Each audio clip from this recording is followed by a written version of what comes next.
डालছি, हाँ এখানে আমি डालছি काजू, प्याज, एक दो तो लहसुन, लाल मिर्च, दो तो टमाटर, ठीक है, और थोड़ी अदरक।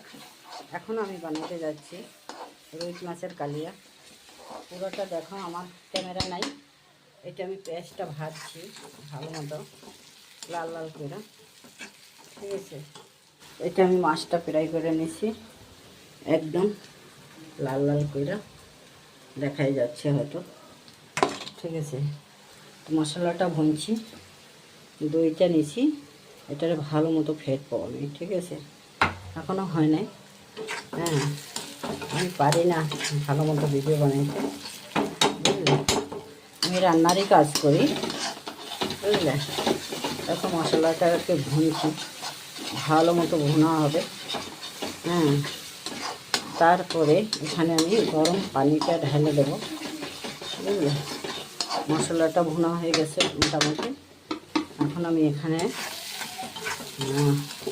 পেঁয়াজটা লাল লাল হয়ে গেছে মোটামুটি, দেখতে পাচ্ছ। মাছটা ভালো মতো ভাজলাম, দইটাকে ভালো মতো ফেটবো, হ্যাঁ, নাইলে সাইডে দেবে, হ্যাঁ, সাইডে দিলে ভালো হবে না। ভালো মতো ফেটে নিয়েছি দইটা, এখন এখানে ঢালবো আমি এটা।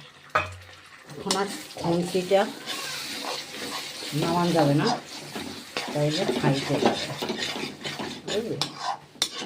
তো এখন সেই কথা, এখন মশলাটাকে ভুনছি যেন সাদা সাদা না হয়, ভালো মতো ভুনছি মশলাটাকে, বুঝলে।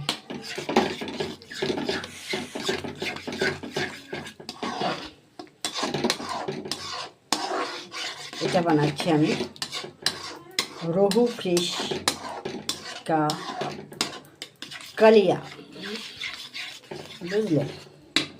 তো এটা মোটামুটি মশলাটা ভালো মতো ভুনা হয়ে গেছে, কত সুন্দর তেল এসে গেছে দেখা গেল। এখন আমি এখানে জলটা ডালবো, হ্যাঁ। কেউ দুধ দিয়েও বানায়, কোনো ব্যাপার না, আমি এতটা দুধ পছন্দ করি না। কেমন হইলো, লাল লাল মাছের ঝোল হবে। এখন রুই মাছের কালিয়া হবে। পেঁয়াজটা ভাজা হয়ে গেছে, মাছটা দিয়ে দিলাম, বুঝলে।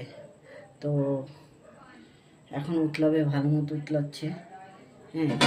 এটা দিয়ে চাপা দিয়ে দেবো। Hello guys,